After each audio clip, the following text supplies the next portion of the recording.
I watched in stunned silence as 8 months of my life unfurled on the projection screen before me. Every slide contained my words, my research, my vision. Yet Imani stood at the front of the boardroom presenting it as her own creation. 3 weeks. She'd been at the company for just 3 weeks. My proposal for revitalizing the abandoned warehouse district, with its intricate sustainability metrics, community engagement frameworks, and economic forecasting models, had become the Imani Initiative, according to the header on each slide. As you can see, she continued with unwavering confidence, gesturing toward my meticulously crafted impact assessment matrix. This approach balances commercial interests with genuine community needs. The executives nodded appreciatively. I searched their faces for any flicker of recognition, any question about why someone who joined the firm 21 days ago had suddenly produced this comprehensive neighborhood transformation plan. There was nothing. The integration of green space with affordable housing creates multiple touchpoints for community ownership.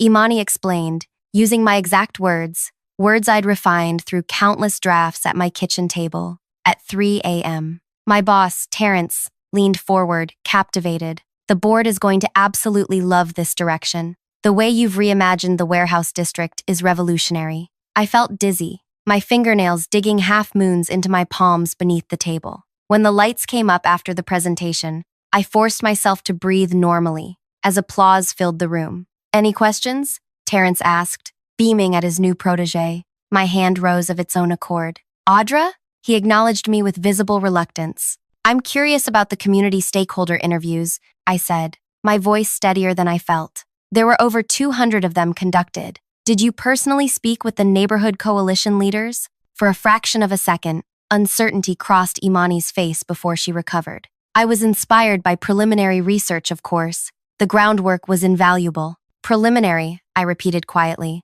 Terrence quickly jumped in. Let's take any technical questions offline. The executive committee has another meeting in 5 minutes. The room emptied quickly, leaving me sitting alone until only Terrence and Imani remained near the doorway, speaking in hushed tones. I gathered my notebook and approached them. We need to discuss something, I said quietly. That entire presentation was based on your initial concepts, yes, Terrence interrupted, already defensive. But Imani has expanded them significantly. Her approach resonates better with stakeholders. Those were my exact models, my exact wording, even my, look, Prisha from HR appeared beside us, her expression perfectly calibrated between sympathy and finality. The decision's been made. Imani is just more dynamic, frankly. The board connects with her. They've already approved the budget with her as lead. My throat tightened. 8 months of work, countless site visits in freezing rain, community interviews conducted during evenings and weekends, all stolen with a flash drive and a winning smile.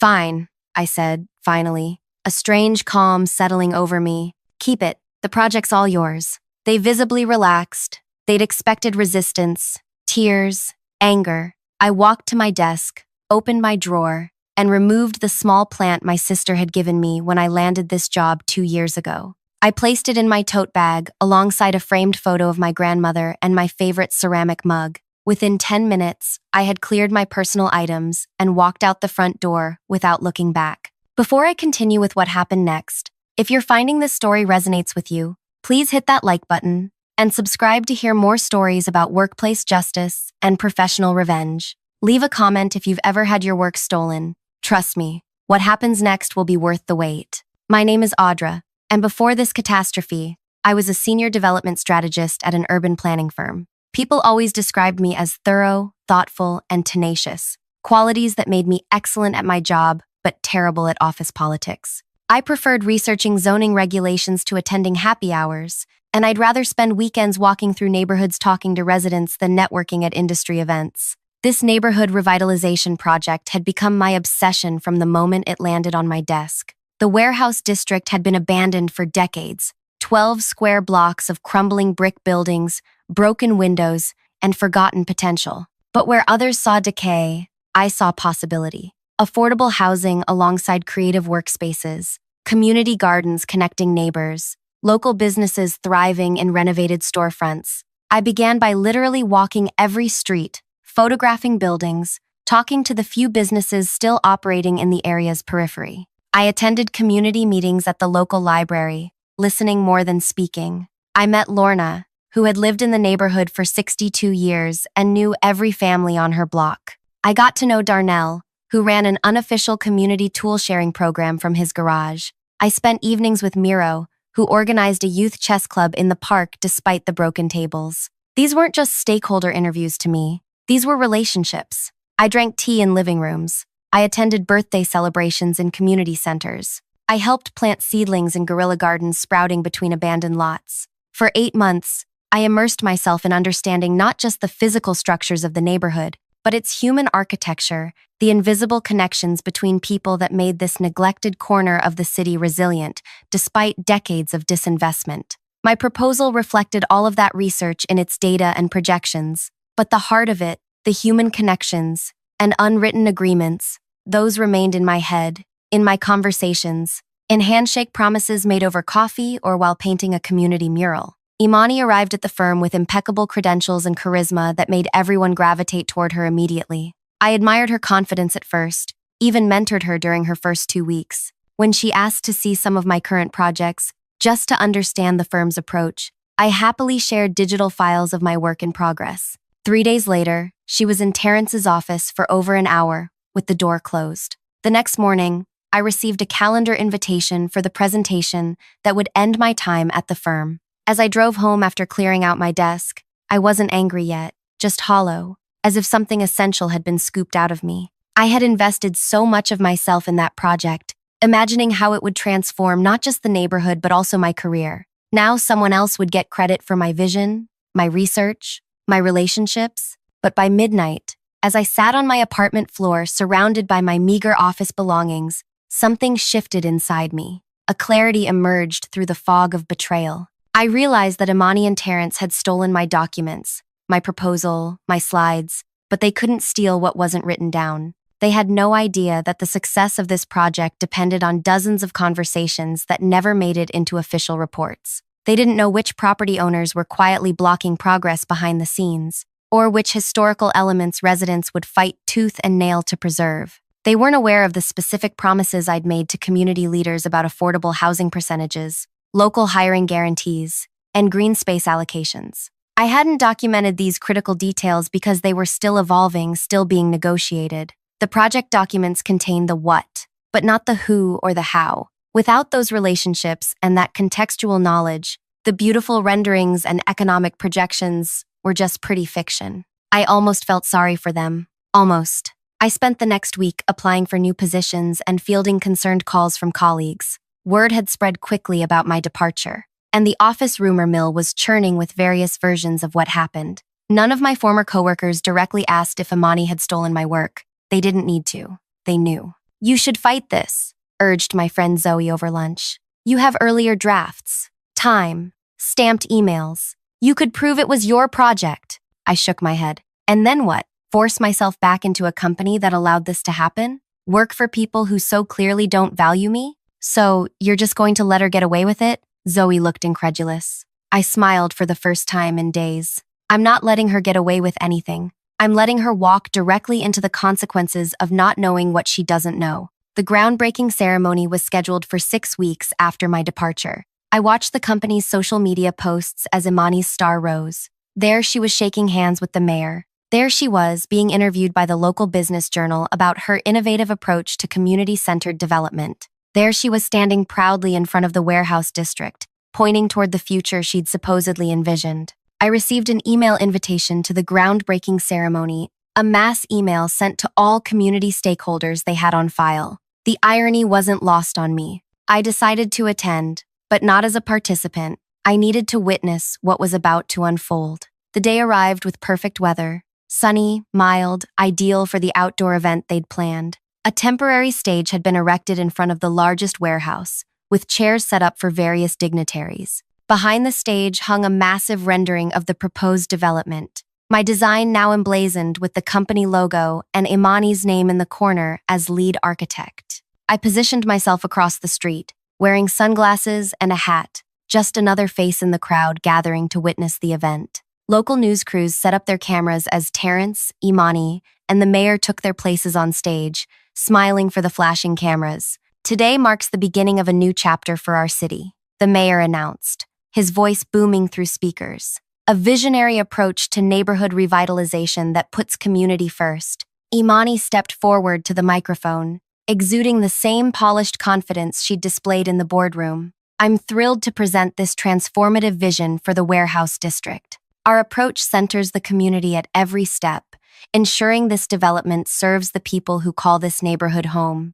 I almost admired her performance. She believed her own narrative now. She gestured expansively toward the architectural renderings as she described her innovative community-centered approach, using my words, my research, my vision. We've incorporated substantial affordable housing, green space, and economic opportunities while preserving the historic character that makes this area special, she continued. From my position across the street, I noticed movement in the crowd. Several familiar faces were gathering near the front. Lorna with her bright headscarf, Darnell in his work jacket despite the warm day, Miro with his teenage chess club members. These weren't just random residents. These were the neighborhood's true power brokers, the unofficial leaders whose buy-in determined whether any project succeeded or failed. The mayor finished his remarks and opened the floor for a brief Q&A session. This wasn't standard protocol for groundbreaking ceremonies, but he prided himself on community engagement, a crucial mistake for Imani and Terrence.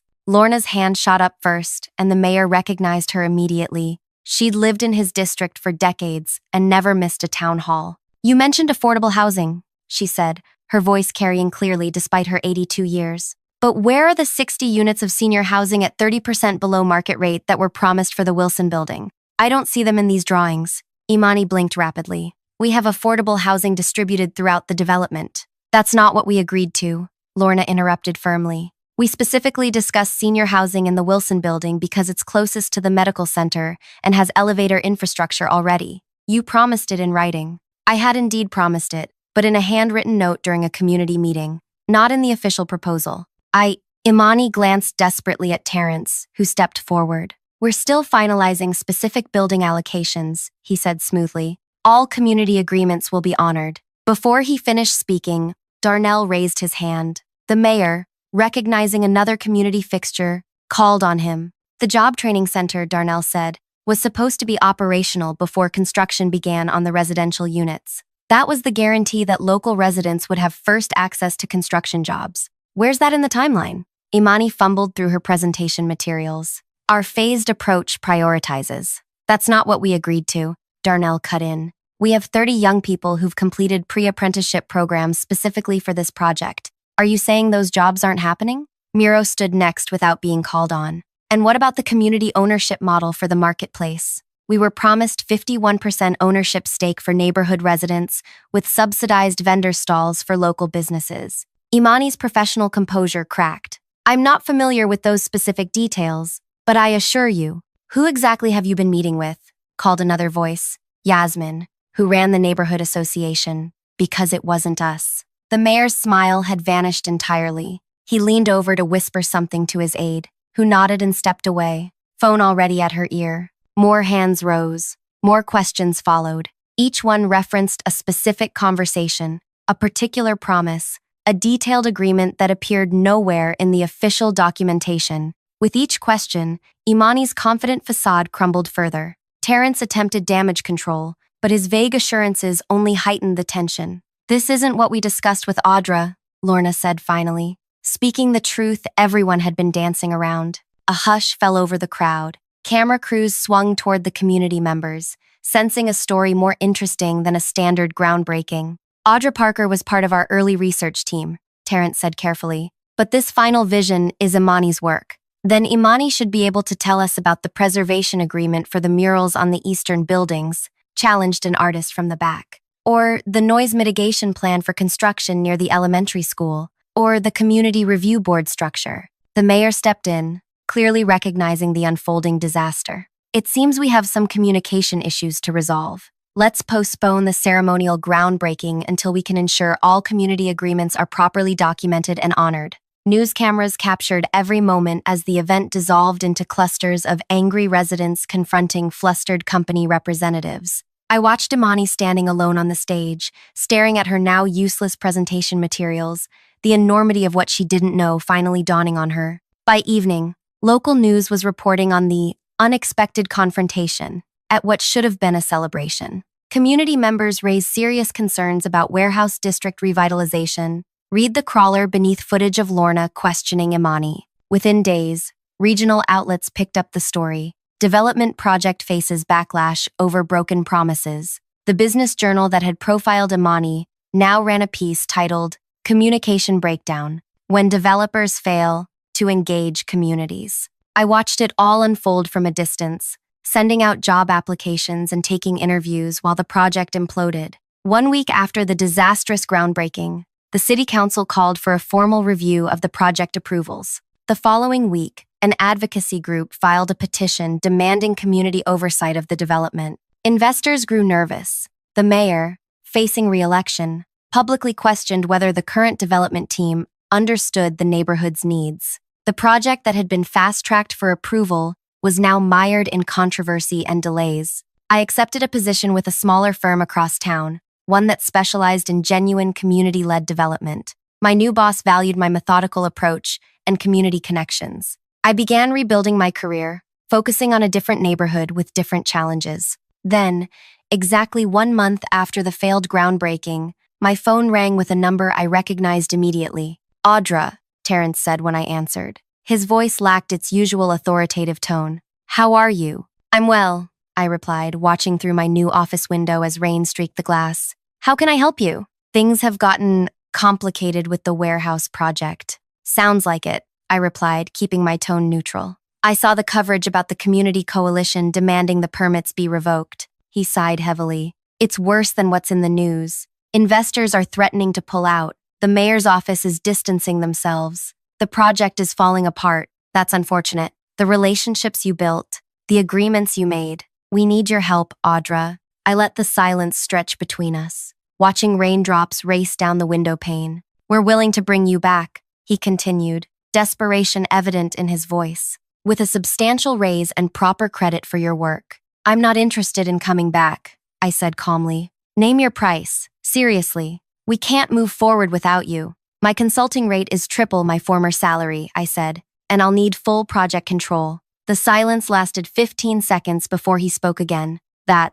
We can make that work. How soon can you start?" "I'm not available for 2 weeks." "And Terrence?" "I'll need everything in writing this time." After I hung up, I sat at my new desk, emotions swirling. Not triumph exactly, but vindication. They had taken my work, my ideas, my vision, but they couldn't take the relationships I'd built or the knowledge I'd accumulated. Those couldn't be stolen with a flash drive. The community hadn't revolted because they were loyal to me personally. They revolted because Imani and Terrence couldn't deliver on promises they didn't know existed. They had the blueprint, but not the foundation. The maps, but not the terrain. The what, but not the how. I hadn't orchestrated this outcome. I'd simply stepped aside and let reality take its course. The most effective revenge wasn't stealing something back. It was letting them keep what they'd taken and watching them discover its worthlessness without the critical pieces they never knew existed. The next morning, I received a formal consulting agreement from Terrence's assistant. The terms were even better than I'd demanded: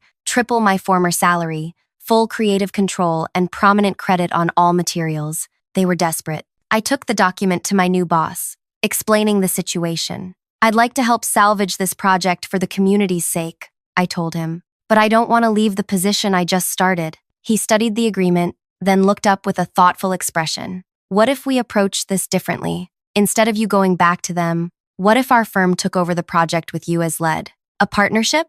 I asked, considering the possibility. "More of an acquisition," he said with a slight smile. "They need what we have: genuine community relationships and expertise. Let's offer to take the project off their hands entirely." I stared at him, a new possibility taking shape in my mind, one far better than merely consulting from my old firm. "They're desperate enough that they might agree." "Draft a proposal," he said. "Let's see if we can turn this into a win for everyone, especially the community." That evening, I sat at my kitchen table with a fresh legal pad, mapping out a strategy not just for rescuing the warehouse project, but for transforming it into something even better than my original vision. The community deserved nothing less. As I worked, my phone lit up with a news alert. Major developer faces potential lawsuit over warehouse district project. I allowed myself a small smile before returning to my notes. Sometimes the universe delivers justice in unexpected ways, and sometimes, when you're patient enough,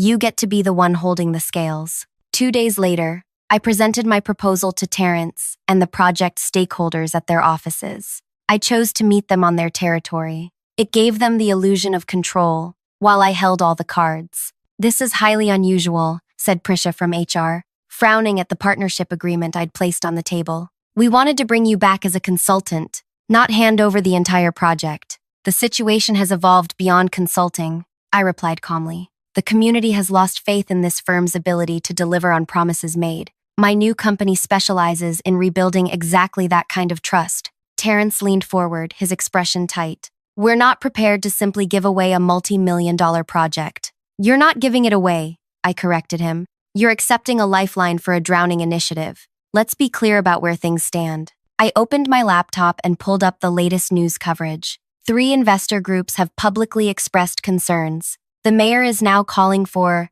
a reset of the entire approval process. The Neighborhood Coalition has filed for an emergency injunction to stop any preliminary site work. This project isn't just stalled, it's actively collapsing. Imani sat silently at the far end of the table. She hadn't made eye contact with me once. "Our proposal allows your firm to remain involved as a secondary partner," I continued. "You'll recoup most of your investment and maintain a presence in the completed development. The alternative is watching this project die a very public death." "And you benefit how exactly?" asked Terrence, suspicion evident in his tone. "My new firm establishes itself as capable of handling complex, high-profile projects. I repair relationships with a community I care deeply about. And yes, we make a healthy profit when the development succeeds, which it will, because we actually understand how to work with these stakeholders." The room fell silent as they processed the reality of their situation. "I need time to discuss this with our board," Terrence finally said. "Of course," I replied, gathering my materials. "You have until tomorrow at noon. After that, I'll need to inform my community contacts that we weren't able to reach an agreement." As I stood to leave, Imani finally spoke. "How did you do it? How did you turn them against us so quickly?" I paused at the door. "I didn't turn anyone against you, Imani. I simply wasn't there to translate when they started speaking a language you don't understand." The following morning, I received a call from Terrence, accepting our terms with minor modifications. By the end of the week, contracts were signed transferring primary control of the warehouse district revitalization to my new firm. The news coverage shifted dramatically. Fresh start for troubled warehouse project as new development team takes lead. My first official act was organizing a community town hall in the warehouse district itself. Unlike the ceremonial groundbreaking with its stage and dignitaries, this meeting happened in a partially renovated building with folding chairs and a simple projector. I invited everyone: residents, business owners, advocacy groups, city officials, and yes, representatives from my former firm, including Terrence and Imani. "Thank you all for coming," I began, standing before the packed room. "We're here to reset this process and ensure that everyone's voice is heard and respected. I want to acknowledge the frustration many of you have felt and commit to rebuilding trust through actions, not just words." For the next 2 hours, I facilitated a raw, honest conversation about what had gone wrong and how to move forward. Community members spoke directly to developers about broken promises. City officials addressed concerns about displacement and gentrification. Through it all, I guided the discussion toward concrete solutions and documented every agreement publicly on large sheets of paper taped to the walls. When Lorna stood to speak about the senior housing needs, I made sure Terrence and Imani were paying attention. "This is what community engagement actually looks like," I said quietly to them. "Not presentations and renderings, but relationships and commitments."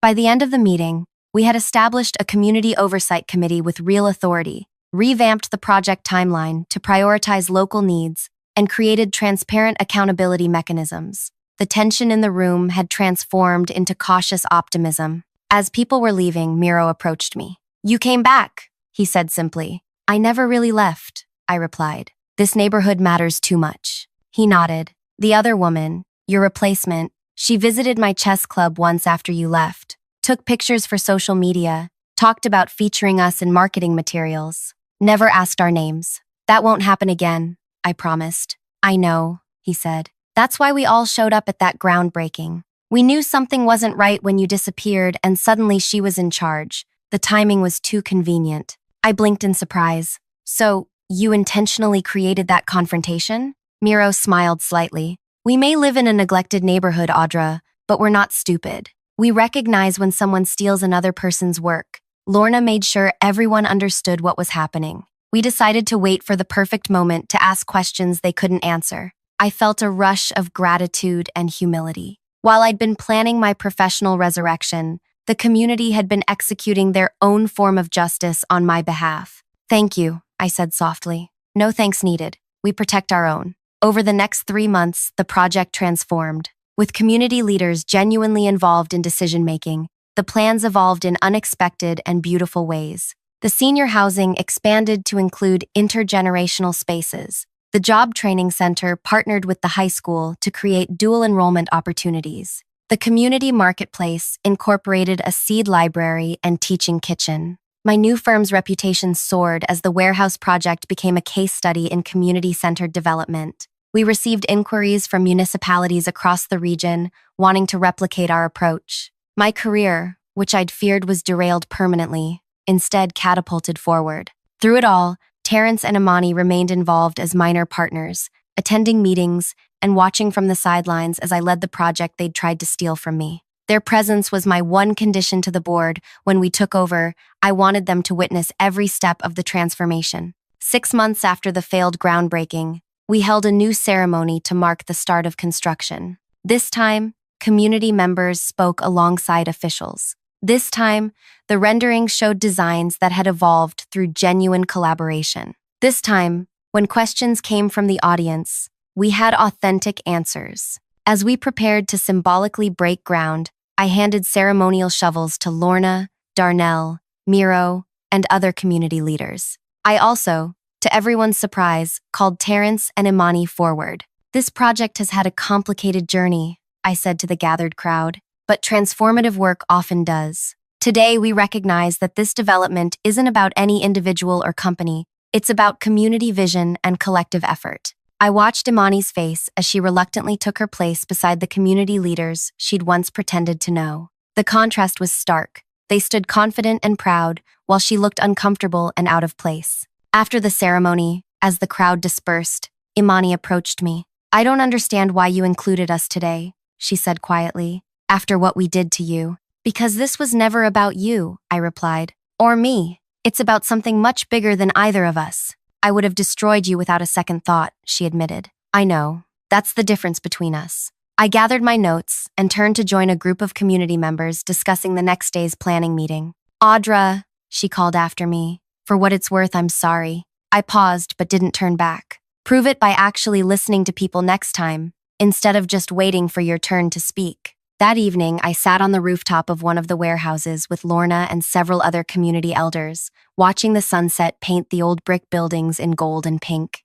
Construction equipment stood ready for the real work to begin the next morning. "You could have destroyed them completely," Lorna observed, sipping her tea. "Taken everything. Instead, you gave them a minor role."